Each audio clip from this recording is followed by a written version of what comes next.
Welcome everybody to episode 2 of the Guzman Boers and Angus podcast. My name is Jose Guzman. I will be your host, and today we have a very special topic. We will be discussing the top 5 things that you need before acquiring any Boer goats. But before we get into it, we do have a special announcement, so let's get right into it.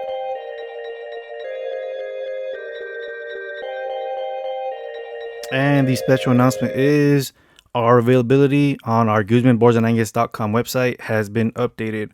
For those of you guys who haven't been following our social media, we currently have 3 available Boer books, 2 commercial, 1 registered, up on our website. If you guys are interested in any of those books, please check out our website, GuzmanBoersandAngus.com. Once again, GuzmanBoersandAngus.com. $3, 2 commercial, 1 dapple-headed registered 93%. Send us a message if you're interested. And with that being said, back to your regular scheduled podcast.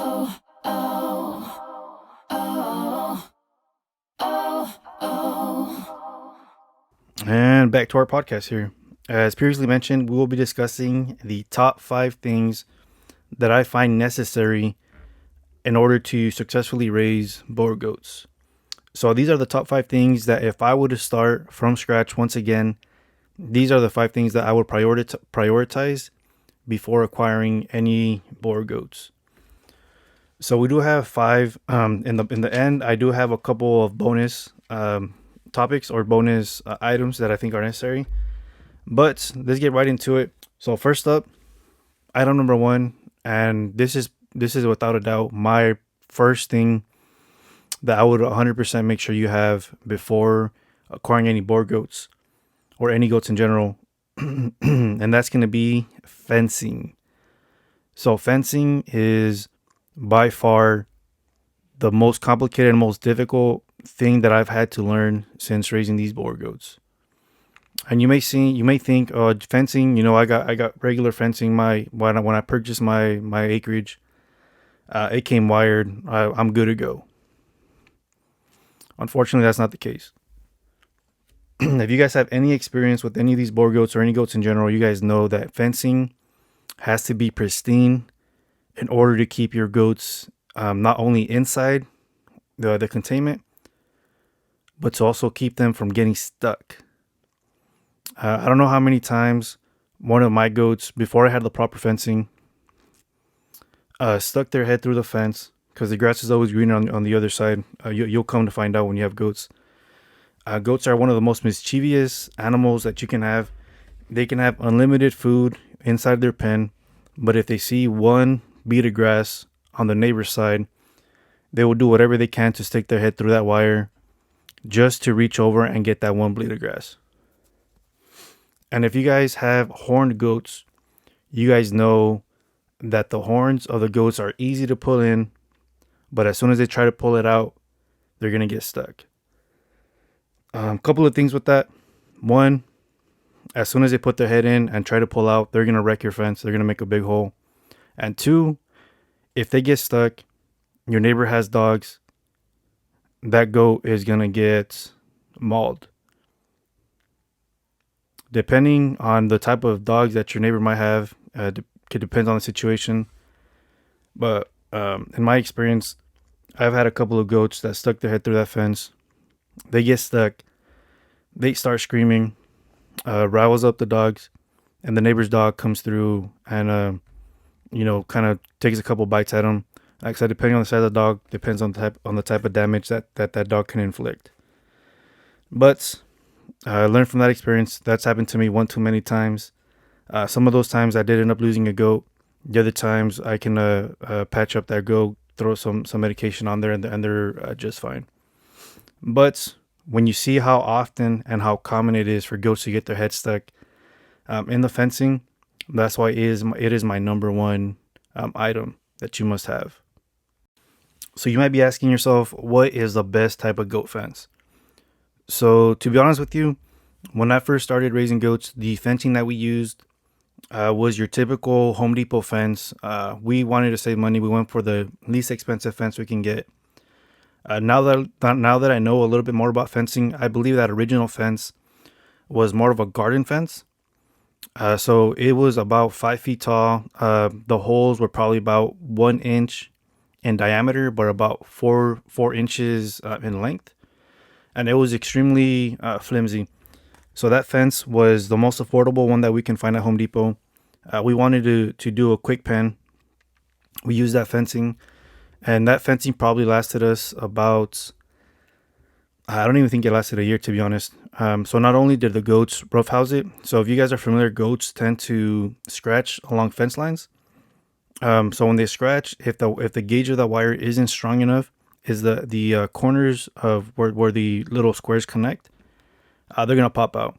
They're gonna pop out, and before you know it, you're gonna have about a 12-inch hole where one goat is gonna get through and leave the pack, and the rest of them are gonna go through. So definitely do not get any garden fencing. Like I said, very flimsy.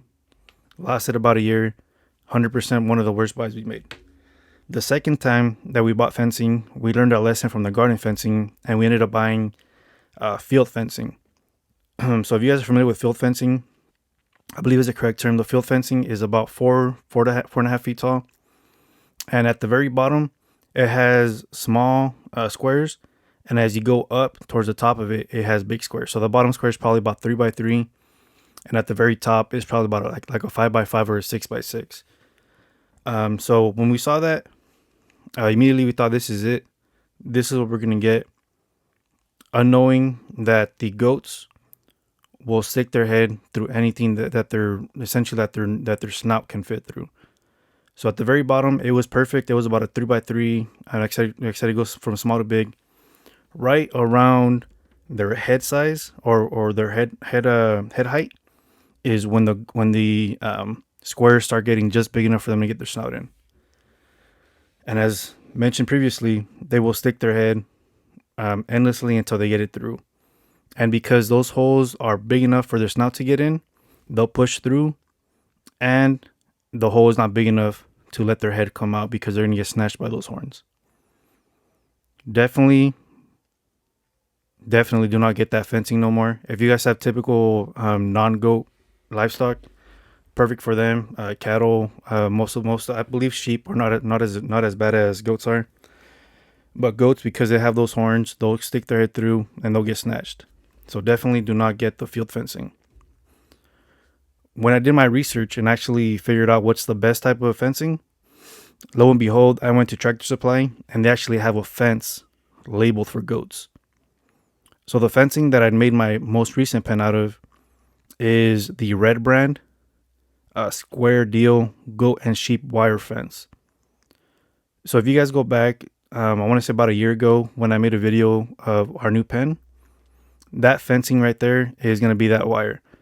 So this wire is, I'm not too sure on the actual size, but it's about 2x2 or 3x3 all the way from top to bottom. So no matter where the goats stick their head, they're going to be the same size. So I actually just looked it up. It's actually going to be a 4x4 square. So from top to bottom, the whole fencing is 4x4. It is strong. It is sturdy. If the goats try to stick their snout in a 4x4, it's not going to be 4x4 inches. It's not going to be enough for them to actually get their whole snout in. They're not going to be able to push through. I've had this fencing for about a year now and have not had any issues. The only issue that I had was, I believe, one of the newborn kids. They were probably about 2-3 weeks old. Did end up sticking their head through, and we ended up figuring that out. But for most goats, it is perfectly fine. Have not had any issues with it. Definitely, if you are building your own fencing for the first time, spend the money. This is probably about twice as much. So I'm looking at here a 330 foot by 48 inch Red brand goat fencing at Tractor Supply currently is on sale for $404. The regular Home Depot ones, you probably purchase them for about $150-$200. Waste of money. Do not do it. Get the goat fencing. 100% goat fencing. If I ever have to build any more fencing for my goats, 100% worth spending the extra money. Spend the 404, 330 feet. I can almost guarantee you, if you use the cheap fencing, you're going to lose some goats, either to predators from their heads getting stuck. And in the long run, saving 2 goats is going to pay for this fencing. and it should last you quite some time. So item number one, fencing. Make sure you get it. And on top of that, you can also add barbed wire on top. So I did this fencing because it's about 4 feet tall, or actually to be precise, 48 inches tall. That's good height. And on top of that, I also put a barbed wire up top for extra precautions. I don't want any dogs or coyotes jumping, so I went ahead and put that barbed wire on top. Check out our video, just a quick pointer on there. But let's move on to our second topic. All right, so topic number two, or item number two that I would recommend you have, is going to be some sort of shelter. So goats do not like the wind. Goats do not like getting wet. So as soon as they start getting wet, these goats are going to look for anything and everything that they can get under to get away from that rain. So make sure you have anything that has a roof, and preferably three sides. It could be three sides, and then the entrance can be partially covered. But definitely put something where the goats can get out of the rain, and make sure that you have adequate spacing or adequate space for these goats to get into. So like I said, goats do not like getting wet. So if you have a 6x6 little shelter and you're trying to fit 20 goats in there, they will get crammed. The most dominant goats will push the weaker goats lower on the pole, kick them out, and then they're gonna sleep outside. So definitely do focus on a shelter. It can be portable. If you look on YouTube, there's a bunch of portable shelters. But like I said, if you have a lot of goats, this shelter needs to be a good size.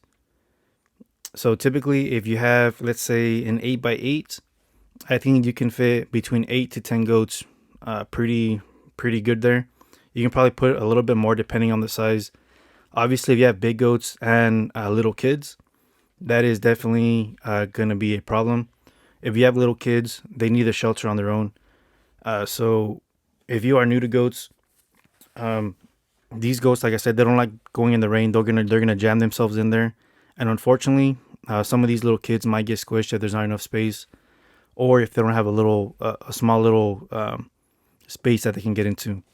What we do is we have a large shelter. So we actually have two different shelters, or sheds. You can kind of say they're like sheds. They're covered on three sides, and then the fourth side is partially covered. There's a small entrance they can get into, but inside we also have a little box. So the box is probably about 8 feet long and about 3 feet tall or so. And essentially it's a box. The front end is covered, but all the other sides are, the front end is open, but all the other sides are covered. So that little 3-foot opening, it might be about 2.5, is just big enough for kids to get inside, but the adult goats cannot get inside. So that gives them kind of like a little shelter for them to get inside.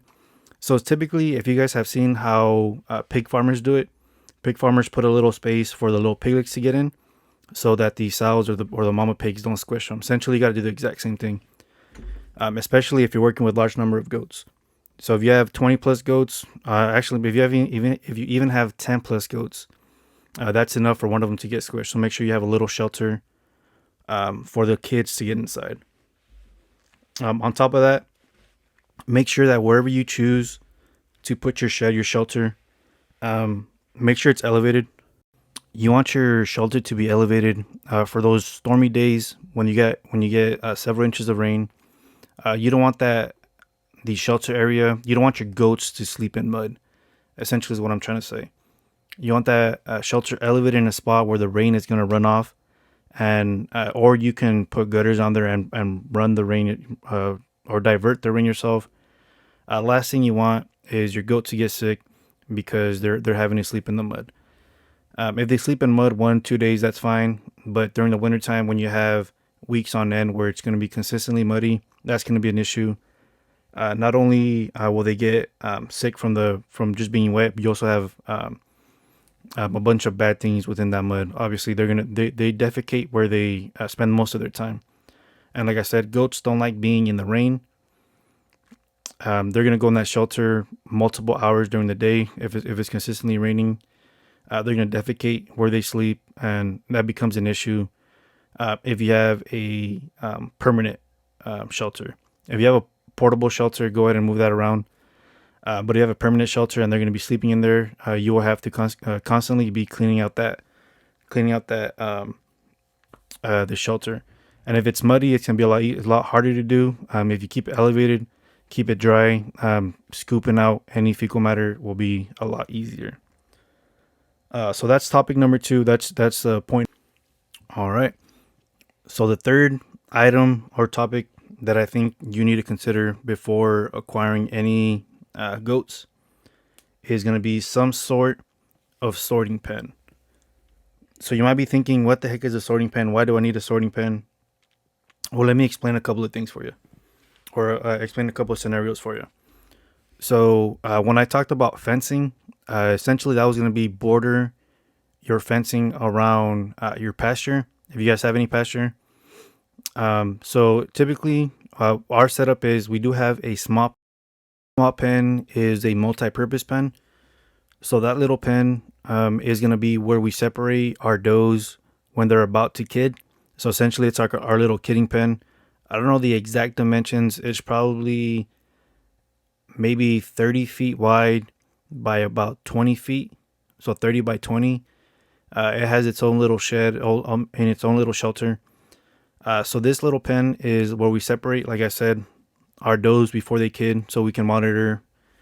But it is also where we can put multiple goats inside in order to sort them out if needed. So let's say we want to wean all of our kids.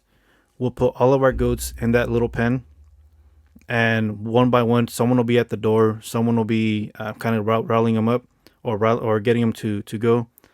And at the door, someone will be opening and closing, letting the adults out, but keeping the kids in.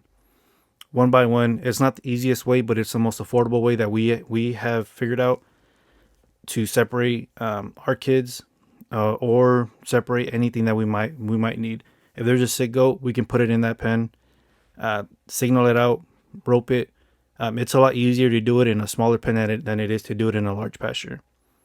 If you have money, if you have the systems, obviously you can get a nice metal pen with a gate and built-in sorting. As you guys can find online, there's a lot of nice setups like that.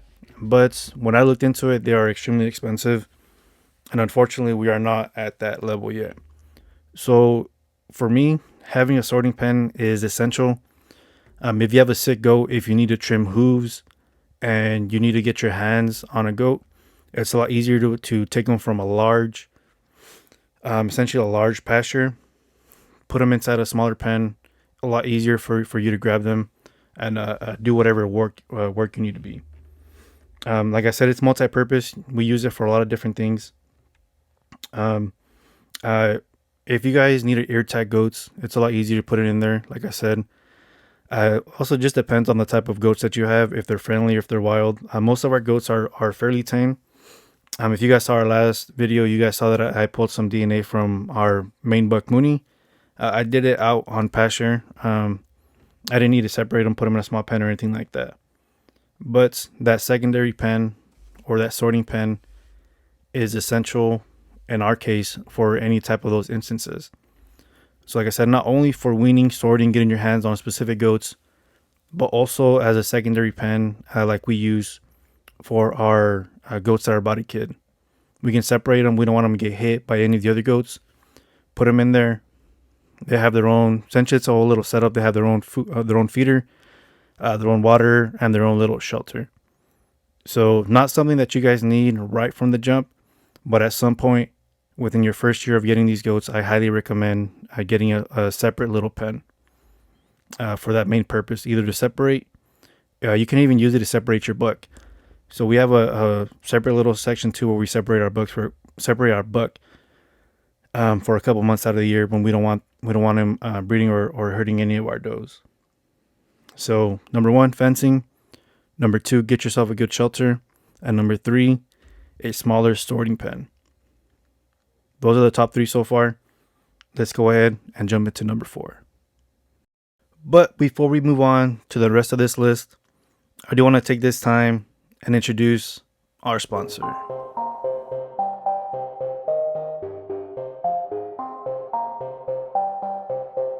That is right. Our sponsor is once again Guzman Boers and Angus.com. Once again, Guzman Boers and Angus.com.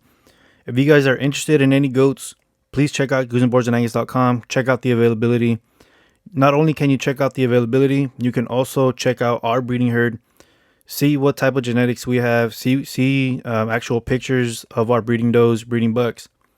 And on top of that, we are also in the process of putting up articles, educational articles for certain topics that we feel we need to elaborate a little bit more that could potentially help out a lot of Boer goat breeders. So if you haven't already, check out our website, GuzmanBoersandAngus.com. If you're interested, there is a sign-up sheet there to stay up to date on any articles that we may post.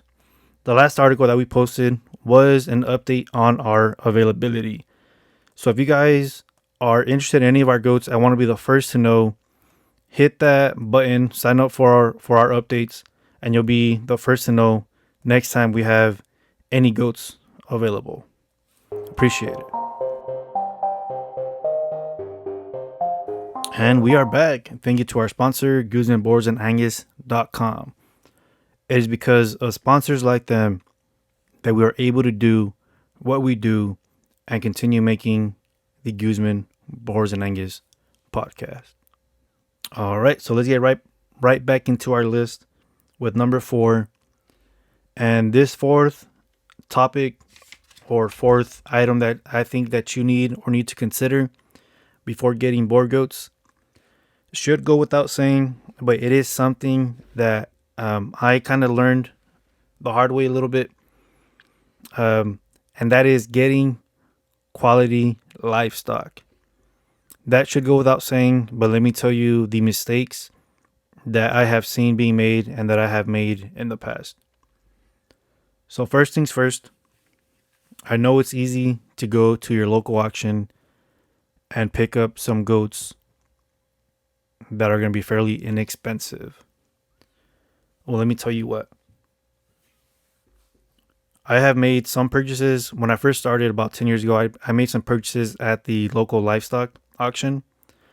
And that is a perfect place to go if you are a broker or if you're looking to flip some goats. So you can go in there, get some goats, fatten them up, and sell them to the market. But if you are looking to get quality breeding livestock, I highly recommend you do not purchase your breeders from the local auction.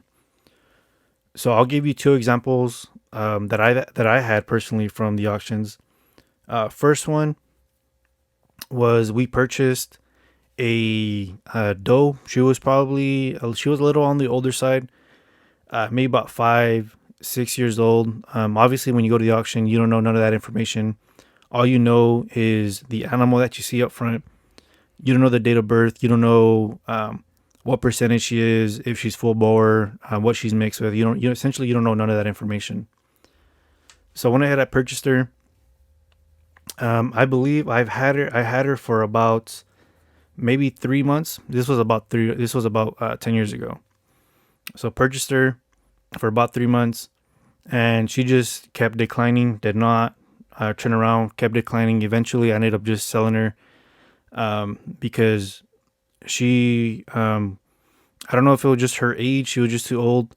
But like I said, when you're in there, you don't know the age. And I believe she was probably, I would say she looked about 5'6", but I think she was much older than that. So she was definitely on her latter years of her life. And I ended up just selling her right off the back because she wasn't improving. And she definitely was not breeder quality, in my opinion. So definitely that was a way. I think I sold her for less than what I paid for her, just because at that point I just needed to get rid of her. Second thing that happened to me was I purchased this nice looking goat, absolutely gorgeous. She was big, she was broad, and then I want to say she was naturally polled or she was dehorned. At this point, this was when I was learning that my goats kept getting stuck in the fence. So I went the route and I purchased, and I remember, like I said, it was an auction.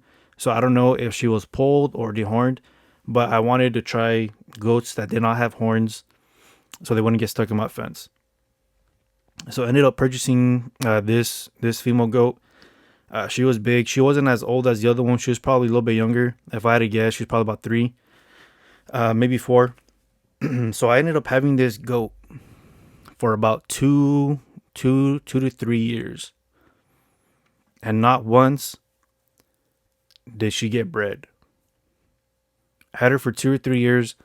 Physically saw the goat that I had at that time. I breed this doe multiple times, and it got to the point where I would see her getting bred, and a month later, I would see her getting bred again, and a month after that, I'd see her getting bred again. So for whatever reason, this doe could not conceive. It was not my goat because my goat bred every other doe that I had, but this specific doe, for whatever reason, had some internal problems where she could not conceive. I believe at one point, I believe she did take, and then she ended up miscarrying a couple months later. So what does this mean? This means that most people, in my opinion, I mean not everybody, but most people send their problem goats to the auction.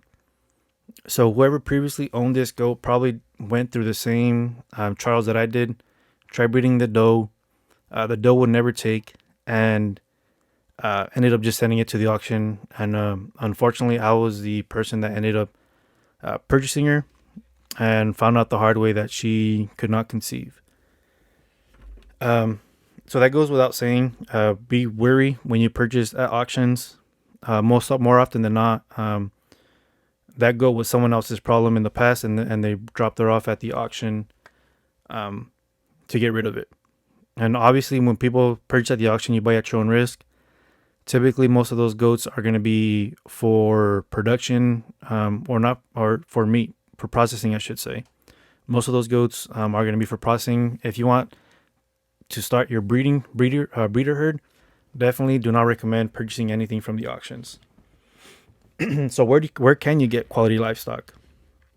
In my opinion, the best quality livestock that you can get is from a reputable breeder, and preferably a breeder in your area, or a breeder that raises goats in the same way that you want to raise goats, in the similar or same climates. So in my area where I live at, Monterey County, I live kind of closer to Bradley. In Bradley, our temperatures get fairly hot. During the summer, we probably get about 105. Probably the highest we get is 107 or so. And during the winter, we get fairly cold, probably in the low 40s to high 30s. Peak winter and then peak heat, obviously. Throughout regular average, it's fairly hot. And we raise our goats primarily on forage. So we do feed them. We live in California, obviously. If you guys didn't know, the last couple of years we lived in a drought. So we primarily feed our goats on forage. But during droughts and during the winter, we do buy hay, and we feed grain once a year. So let me tell you another story on a goat that we purchased. So we purchased a goat kind of from our area, probably about an hour and a half away. And the goat that we purchased was a registered Boer goat. This was approximately, 7-8 years ago. This was the first registered goat that we bought. Did not end up transferring the goat to our name because we had no idea what registered goats were. But the registered goat that we purchased was a female. She was tall. She was dehorned. But the person that had her previously only fed alfalfa hay. So he was in a small house. I want to say he probably had about a half-acre lot. And all of his goats were raised on alfalfa hay 24/7, 12 months out of the year. So we saw her. Obviously, she's getting fed alfalfa. She was looking big. She was bulky. She had just weaned off some kids, but she was still looking nice. Ended up purchasing her, brought her back to our environment and our system. And it did not take her long, probably about maybe within the first month. And she started to decline in a sense where she was losing weight. She wasn't used to walking. In our system, our goats are penned up, and then they are opened up to forage in about a 2-acre lot or so. and they have to walk to get to food. Their water and their the forage, you got to walk between the two. She was not used to walking. She was not used to foraging. She dropped in weight, like I said, within that first month or so. I want to say it did not take her. I should say it probably took her probably approximately a year, probably a whole year for her to adjust. So she definitely within that first month she dropped weight. A couple months later after that, she got used to the rotation, and probably a year after that, she consistently held weight because she got used to having to go forage, having to walk, and all that stuff. So what I'm trying to say with this point is definitely purchase from somebody that has a similar system, similar environment to you. So essentially, it can be plug and play. I'll take it from this environment, transfer to this environment, which is pretty similar. They don't have to adjust too much, and they understand or they're used to the type of feed that I'm gonna be feeding them. Obviously, on top of that, you also want to make sure that you actually have a quality uh, goat in mind, good genetics, things of that sort. Buy something that's bulky, big, um, and that doesn't have any history of kidding problems. If you have a goat that has been, or if you purchase a goat that someone's trying to get rid of, ask them questions. Why are they trying to sell it? Especially if you're trying to buy a goat that's more than 2 years old. Ask them why they're trying to sell it. Obviously, if someone's trying to sell something that's older, that might have some sort of issue, some sort of kidding problems. Preferably, you don't want to bring that into your herd. So ask questions. Typically, with me, I prefer to buy young. I buy at about 5 months or so, right when they get weaned and they've been on pasture for a little bit. If I do buy a older does, which I have in the past, I either buy them bred, so I know they can be pregnant, or I ask why they're trying to sell. Most of the times, good breeders, they're trying to downsize or they're switching their program. It could be that they're keeping the buck, the kid bucks, and they're trying to get rid of the doe, so you don't breed back, and things of that sort. So definitely ask questions. Make sure you buy quality livestock, um, and do your research before you purchase any goats. Like I said, transitioning one goat from one certain system to a different system can be quite difficult, especially if you're going from purely alfalfa hay to transitioning over to get rain to forage, and if you're going from a place where the high temperature is 70 to where high temperature is over 100. That can be quite a transition. So definitely do your research. Try to buy local or from a similar climate. And that is topic number 4. Topic number 1, once again, quick recap: fencing. 2, shelter. 3, sorting pen. 4, purchase quality livestock. Now let's jump to the next one. Now, topic number 5 is a general topic in general. It is an item that you should consider regardless. And that's going to be how you are going to feed and how are you going to water. So before you purchase your goat, you need to understand goat habits as far as how they feed and how much water they're going to drink. So on this topic, I do want to point out a couple of things. The first one is rain. As previously discussed, goats do not like rain. During the wintertime, in our system at least, we don't have any pasture. And unfortunately, that's when we pin our goats. So it's raining. They don't like being in the rain. They're not going to go out to feed on pasture. So we have to feed them somehow, right? So the way that we feed is we have another little shelter that we have. And within that little shelter, we do put little feeding bins. So you can go out and you can buy yourself a nice feeding station from your local Tractor Supply or any other, I forget what you call them. Local in my area, we have our feed stores. There you go, your local feed store. I actually was in there yesterday to purchase some chicken feed, and I looked at what they had, and the feeder that they had for livestock, which would work for goats, was about $800.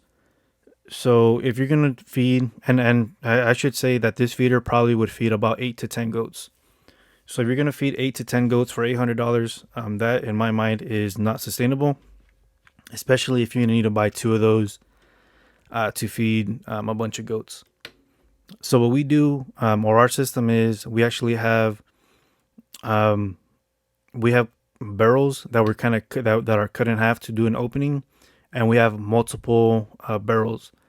And what we do is we stuff these barrels. They're laid on their side with an opening, and we stuff those barrels with hay. So we have about 3 to 4 barrels that are consistently stacked with hay, so they can go in there, they can feed, and that feed is kept out of the rain, and most importantly, it's kept off the ground. So during the summer times, we do feed on the ground if we need to feed. So if it's not raining, we'll scatter hay outside, and they can eat off the ground pretty easily, as long as it's not too dirty. But my topic here is going to be feeding during the rain and keeping that feed dry. So if you guys are familiar with the way goats feed, is goats will defecate while they're eating, and if you feed on the ground while it's raining, that feed is going to last you probably about 30-40 minutes before it gets muddy, it gets trampled, it gets defecated on, urinated on. And contrary to what many people say, is that goats will not eat everything. If their hay or whatever you're feeding them has been contaminated or stepped on by somebody else, they will not eat that hay unless that is the last thing that they have to eat. And if you get to that point, obviously you got to change your practices. So definitely consider how you're going to be feeding when it's raining, to keep that feed dry and to keep that feed clean. Another topic on this similar thing is how you're going to be feeding your baby goats. So many goat breeders will have what they call a creep feeder. Essentially, what that creep feeder is essentially a small area where the baby goats can get in and the mama goats can get in. And within that little small area where the goats can get in, they'll typically have some sort of grain feeder where the baby goats can get in and eat as much grain as they can. Depending on what you put, it could be pellets, it could be corn, it could be different mixtures. And essentially that's going to be assuring that your goats grow, or your baby goats grow at a faster rate, to get them weaned off and sold off. Currently, that is not something that we do, but it is something that you might want to do depending on what your system is going to be. We did try it in the past a little bit, but the way that we do it is we use it as a weaning method once the goats have already been weaned. Once they've been weaned, we will put a little feeder on them out there, and they can eat off that feeder. I believe the one we purchased from Premier One Supplies, but it's not a creep feeder. Like I said, we don't feed our goats while they're nursing. We only feed our baby goats once they've been weaned. Just kind of make sure that they have the most potential to grow. That is an option that you have, depending on how you want to do it. So there are multiple criteria that you need to consider with your goats, and different stages that you need to consider with feeding your goats. If unfortunately you have to bottle feed, you do need to have milk replacement for your baby goats. You do need to consider how you're going to feed your baby goats, your weaned goats, and how you're going to feed your adult goats. And on top of that, how you're going to water them.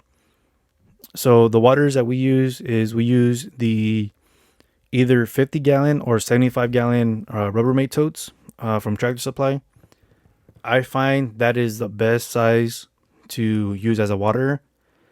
In the past, it's cheaper to buy the 100-gallon water from Tractor Supply, the Rubbermaid ones, but I feel like 100 gallons is too big where the small goats won't be able to drink.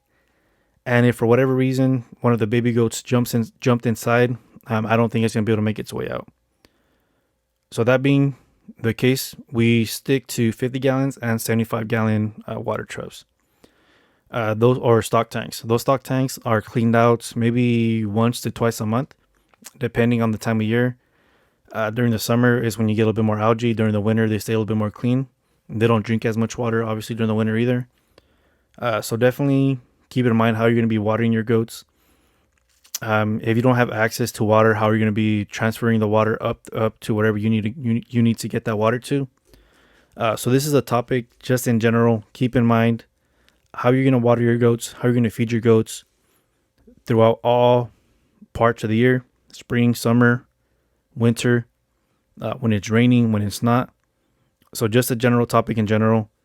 Like I said, keep your feed dry, keep your water plentiful, keep it clean, and make sure that you're able to feed and water your goats in all stages of their life, from kids all the way to adults.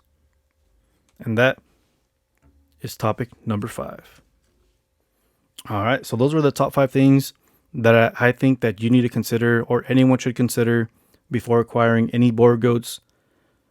But that is not going to be every single thing that I think someone needs to be completely successful in this business. There are a couple little things that I do want to add, and I feel I wouldn't be doing you guys justice if I didn't mention these next topics.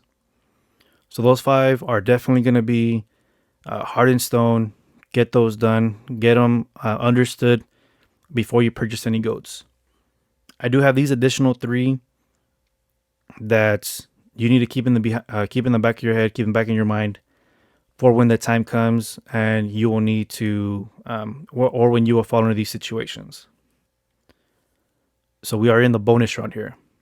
Bonus number 6 is kidding supplies / general supplies. So kidding supplies. For this, I do want to say, if you are a beginner, I definitely would do a lot more research into what you will need as far as kidding supplies. I know there are a lot of people out there that every time their goat kids, they have their injections right next to them. They'll inject their female goats with certain injections, as well as their baby goats with certain things. Personally, I do not inject my goats with anything, whether that be the mama goat or the baby goat. I just kind of observe and kind of do things outside of that, whether they need a vitamin supplement or things like that. If they do, then I'll do that. Either I think in the past I've only done diluting in water in their drinkers, but I know there's a lot of people that do inject directly to the goat. So I will not talk about that. That's beyond my level of expertise. What I'm talking about is going to be when your doe is having problems kidding. So you need to understand how and what and how the process looks like for a successful kidding. So if for whatever reason your goat is about to kid and the kid is not in the proper birthing position, so the proper birthing position is the front 2 hooves pointed out and their head tucked in right between their 2 front hooves. So when they kid, you should see 2 hooves followed by the head. If for whatever reason one of those legs gets turned behind their shoulder, only one leg comes out, or even worst case scenario, a back leg comes out, you need to be able, either one, if you're not comfortable with it, take your goat to a vet. I know in this business it's not always the best solution, but if you have a really nice goat and you can't afford to lose that goat, definitely consult a veterinarian. But if it's a mouth case and you can do it yourself, a couple of things you will need is, obviously you'll need some gloves, some lubricant, and some understanding of how this goat needs to come out. So if you do need to, you will need to stick your hand in there, readjust that goat so it comes out in the proper birthing position. So as far as kidding supplies that you need, I do not want to comment too much on this. Like I said, I'm not an expert, but definitely do your research. Get yourself some kidding books. Get yourself some kidding supplies, some colostrum if need be, some baby bottles. You can get all that stuff online at your local feed store or Premier One Supplies. I like shopping at Premier One Supplies. Definitely do your research, understand what to expect from bad kiddings and what to expect or what a good kidding should look like. So that is something that I want to put in there.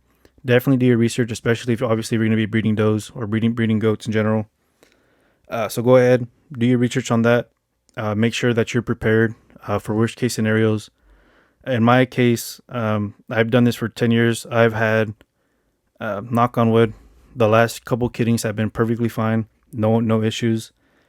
But in the past, I have had bad kiddings, and I have had to readjust kids as they come out.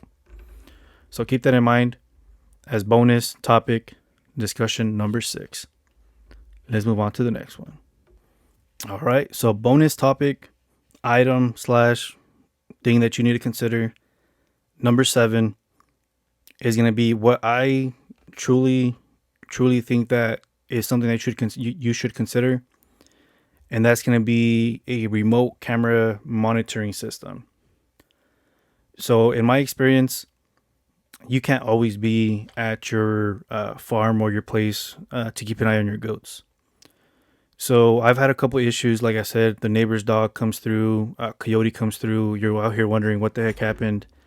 Or plain and simple, you have a kidding pen like I previously discussed, and you want to keep an eye out there to see when your goats are about to kid. So definitely something to consider, and something that I personally invested in is a couple of remote cameras that I can access through my phone. There's a bunch of different brands out there. The one that I use is Reolink.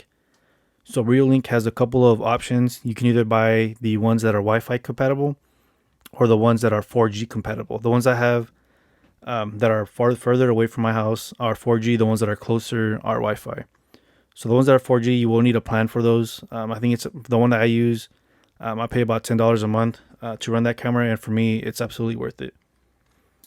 So what I use this camera for is I currently have it mounted up so I can have access to different areas where my goats graze. One of them is so I can keep a track of when they're foraging. In case a neighbor or coyote comes through, obviously on the camera, if I'm not in my ranch, I won't be able to stop it, but at least I can see where that coyote's coming from or which neighbor that dog belongs to. The same camera I have is going to be in our kidding area. So as much as I would like to be available 24/7 to my goats when they're about to kid, that's not always the case, especially at night. You can't always be up there with your goat every single night to make sure that you can assist in any kidding if necessary. Like I mentioned, I haven't had to help assist within the last 2 years. Hopefully it stays that way. Quick side note, don't breed your kids or your does too young. Wait for them to be of age and you'll limit the amount of issues you have. But back on track, the cameras are up there. If I see a doe in labor, and I'm not home, I can make my way home. Or if I have multiple does in the kidding pen, I know what kids belong to what doe because I have that on camera. And I believe I shared some of those clips on my YouTube before. So definitely worth the investment. Look into remote camera monitoring, either Wi-Fi or 4G compatible, depending on what situation you're in. But I highly recommend you getting yourself some sort of monitoring camera for the situations where you're not around and you need to be able to see your goats to either come back or make a couple calls to go and assist your goats. So definitely keep that in mind.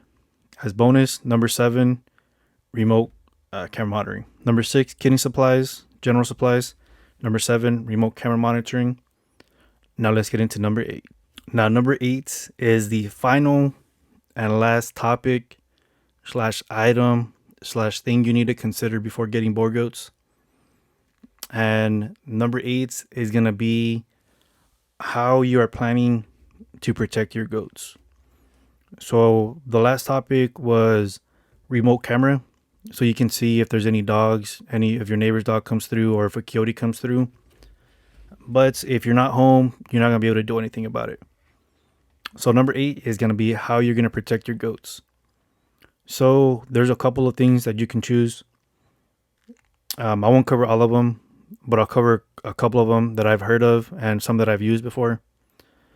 So the first one is going to be a livestock guardian dog.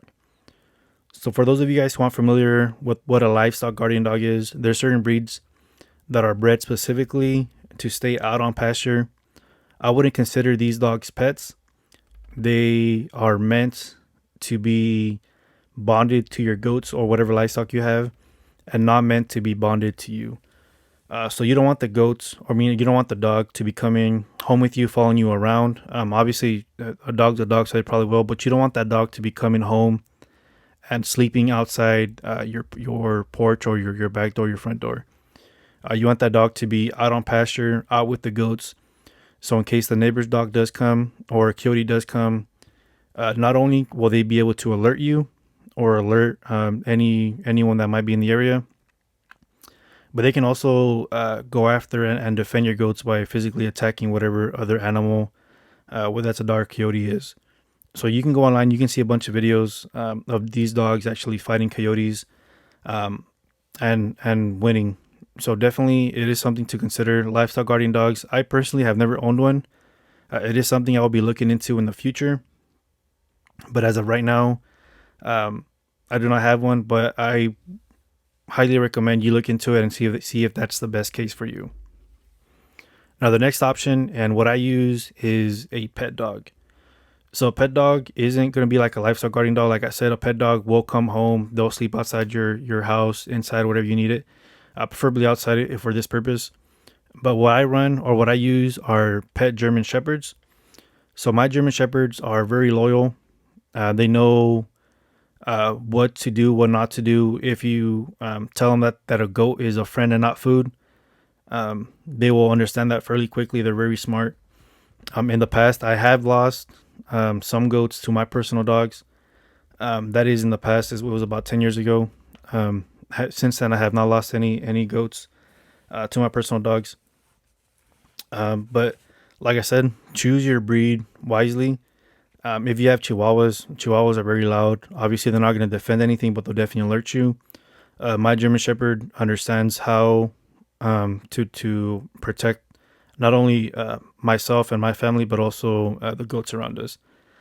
They'll alert of any intruders if need be. They will chase off any dogs or coyotes or things like that. So keep that in mind. There is a difference between a guardian dog and a pet dog. Currently, I have a pet dog. Third one to consider is some people do run donkeys, and donkeys are meant to protect some of they're meant to run with your goats or your sheep, whatever you have. And donkeys have powerful kicks. They're very strong, and they can be very loud. So because of those things, they can be they'll definitely alert you, and they can definitely fight off any animal that shouldn't be in there. I personally do not have a donkey. My neighbor next to me, he has goats and he does have a donkey. So I don't think I'll get donkeys in the future. But if that's something that you might consider, or maybe you already have a donkey, it might be something to consider if you want to run those together. Run your goats and your donkeys together. The last one that I've heard of is either getting like a llama or an alpaca. Apparently, they're really good for defending livestock as well against any dogs or coyotes or things of that sort. Once again, I do not have any llamas or alpacas. It is something that I might look into in the future, but as of right now, I do not. But something to consider in case that's something that you want to run with your herd. So that being said, that is the last bonus topic. We'll do a quick run through. So the top 5 things that you need to consider before purchasing Boer goats: fencing, shelter, sorting pen, quality livestock, and understand how you're going to be feeding and watering your goats in different stages of life. On top of that, 3 bonus topics to consider. Number 6, kidding supplies, how to properly kid out goats, as well as just general supplies. 7, remote camera monitoring. 8, how you're going to protect your goats, whether that's with a dog, livestock guardian dog, a donkey, llama, things of that sort. So those are the top 8 things, including 3 bonuses, of what I would consider as what the top 8 things that I would consider if I was a new or if I was to restart a Boer goat herd once again. And hopefully this helps out any new goat breeders that are just about to start, or maybe you want to rearrange or rechange some of your things. But with that being said, that will wrap up this podcast. I know typically at the end of my podcast, I do want to give a general ranch update, but I think this podcast is long enough. I'll leave that ranch update to the next video. But with that being said, thank you guys for joining us. Thank you to our sponsor, GuzmanBoersAndAngus.com. Don't forget to like, comment down below what type of questions you might have, and I'll try to answer those questions on the next podcast. And go ahead and like this video, like this podcast, and check out our social medias, Guzman Boers and Angus, on Instagram, Facebook, and obviously YouTube. That being said, thank you guys. Appreciate you, and I'll catch you guys on the next one. Appreciate it.